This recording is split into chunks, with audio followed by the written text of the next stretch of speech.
Good evening, everybody. My name is Eric Simpkin, and it's come to my attention that the Council for American Islamic Relations, CAIR, of Philadelphia is having its annual fundraising banquet on Saturday, February 22nd. If you'll notice at the bottom of the header on this page, you'll see that this was moved to a new location. Why was it moved to a new location? Because CAIR, the Council for American Islamic Relationship, is directly tied to the Muslim Brotherhood, which really should be declared a domestic terrorist organization, really a global terrorist organization. And I'm here to ask you to take action. I've posted also a video of Steve Bannon on the War Room with Frank Gaffney and another guest who will explain to you exactly what the Muslim Brotherhood correlation is to CAIR and these other Islamic organizations that really have one goal, and that is to promote Sharia law, okay, and undermine the law of the land, the law under our United States Constitution. We need to take action and we need to start contacting this venue and the Pennsauken Township municipality and let them know that it's not okay to host terrorist sponsored organizations in our towns. Frank Gaffney. Frank, you and I have worked on this project for 20 years. John Guandola also in a professional capacity over the FBI. First of all, Steve, thanks again for having me.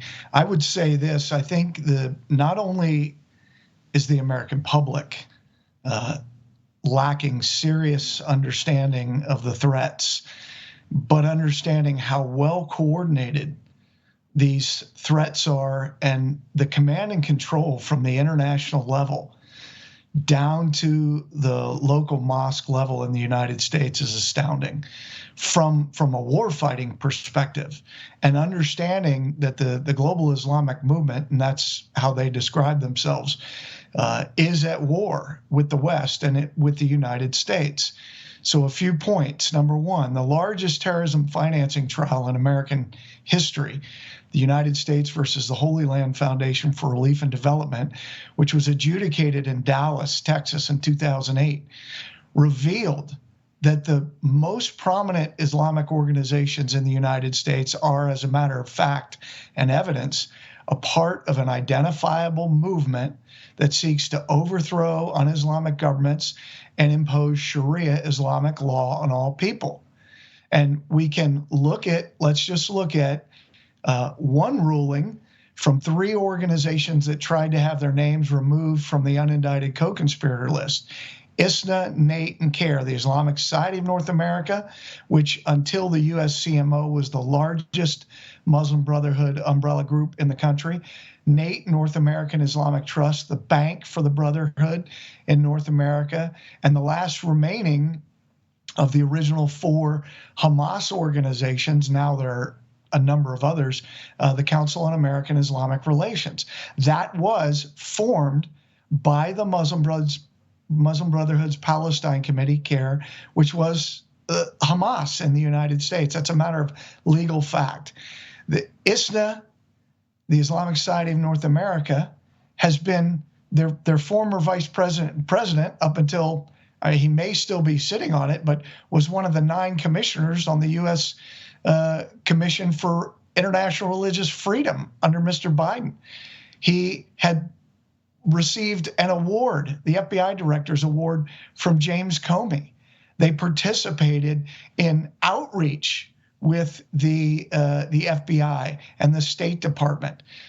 He was publicly thanked by Dick Durbin when he held his hearings on the, quote, civil rights of Muslims in America. So the very organizations are leaders at the national security staffs down to state level and local level officials, including quote unquote interfaith outreach, is all controlled by these guys. The Islamic Society of North America, CAIR, and the International Institute of Islamic Thought, as well as, to some extent, the Islamic Circle in North America, control the interfaith outreach in the United States where Muslims are involved. So when we look at this, and you look at the fact that you have, these are not, these groups we're talking about, these are not homegrown, regular old Islamic groups. These are organizations that were created and are being controlled by hostile foreign powers like Qatar, like Iran, like Saudi Arabia, like Pakistan, and the intelligence services of those hang on. Hang on. States. You just said hostile.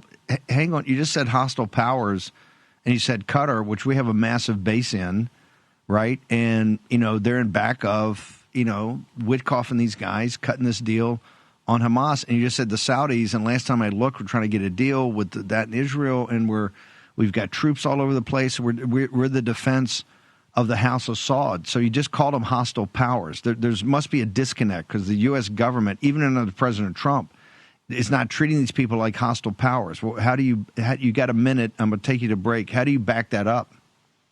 Well, first of all, if you look at who's funding, and there is plenty of evidence and testimony of the funding from Iran, Saudi Arabia, Pakistan, Qatar, to Al-Qaeda, ISIS, and the Muslim Brotherhood, to be sure. I mean, who paid for most of the infrastructure here in the United States to be built of Saudi Arabia? Okay. That's a matter of John, we're going to go to break, but there's a big differentiation between Persia, and we got to start calling it Persia. Young people today have seen 300. They understand the West, the Athens and Rome had an enemy. It was Persia. Calling it Iran, I think, it confuses people. I really do. And I'm served over there. Number one. Number two, Persia and Pakistan are a different breed of cat than Saudi Arabia and Qatar. They're just totally different. You can't bunch them together. Anyway, short commercial break. John Guandola, Frank Gaffney, the contextualization of what in the hell we're even doing in the Middle East. Short break. Back in a moment. Gaffney and Guandola. This is too serious. I can't jam this in. I don't want to jam it in. We're going to have you back at 6 to go through this. Frank, Gatestone is going to publish it this afternoon. So is War Room. What time, approximately, where do they go to get the piece? Your social media first, and then I'll do John's. Gatestone Institute has it up on their site right now. I think the War Room's now got it. It's gatestoneinstitute.org. I want to thank Nina Rosenwald for helping get it up quickly. That is a prime piece of reporting on the problem that we started with, Steve, the restraint versus retreat. I'm also at victoryco.org and Institute for the American Future. That's usfuture.org. Yeah. And Securing America, of course. Perfect. I'll see you back here at 6. Remember, I'm a restraint guy that doesn't want retreat, but I want to contextualize this to make sure people know the players: Persia, Turkey, Qatar, and others. John, where do people go to catch up with everything you've been up to? So johnguandolo.com is the website, and jguandolo54271 on Twitter. John Guandola is one of the greatest patriots we have in this country, and man, they have tried to screw his life up big time for being a hero and a patriot and fighting the good fight now for a couple of decades. Guys, Amen. I'll see you back here at 6. Thank you.